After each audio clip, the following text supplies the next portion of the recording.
Well, let me tell you, not only does this tiny town look like it's out of a movie western, but a local man built the entire thing in his backyard. Whoa, huh? How cool! Dave Grashoff, howdy, partner. Yeah, howdy. How y'all doing out there? Okay, I'm going to introduce you to my new friend, Al. Al, come on out from between those doors there. Okay. I was hoping you'd get thrown through the window. Yeah, there you go. Al, just tell us about this. I mean, this is cool. This is from the 1800s. And step this way just a little so they can see you on camera. What made you decide to build this? Good question.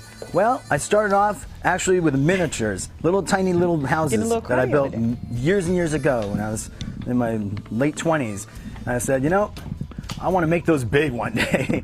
And so by going around to all the ghost towns that we all know, Bodie, Virginia City, you know, places, Prescott, and there's many of them.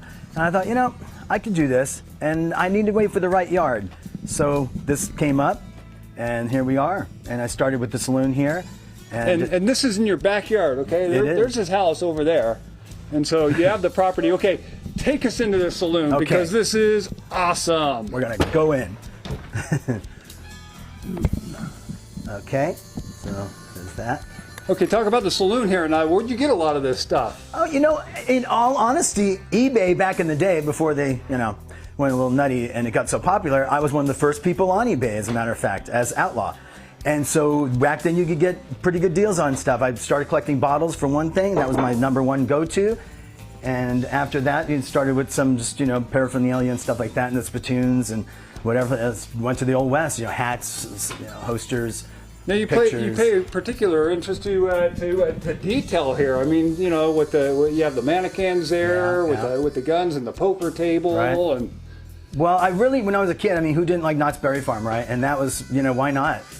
So it really, you know, there's encouragement there as well, and to keep it as authentic as possible was really my goal. Is to keep authentic. Okay, and you were saying a lot of this stuff is just recycled stuff? It is reclaimed wood.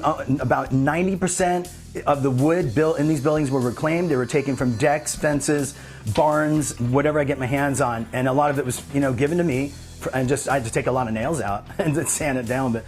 Yeah, it was a lot of reclaimed wood. Okay, what about the chair that she's sitting in there? Now that is a good find. I found that like 3 years ago in Nevada City, and it was out in the street. Could you imagine that? It's an old doctor's chair that lies down, and it was in the condition you see it there. It's awesome. I was thrilled. What a great find. Okay, so we have more stuff to show here. We're going to show a whole other building. Let's go back outside the swinging doors here. Wait, Dave, I have a question. Coming up in the 10 o'clock hour. Yeah, John. Does he ever go and have a beer in his little saloon there? Because I would.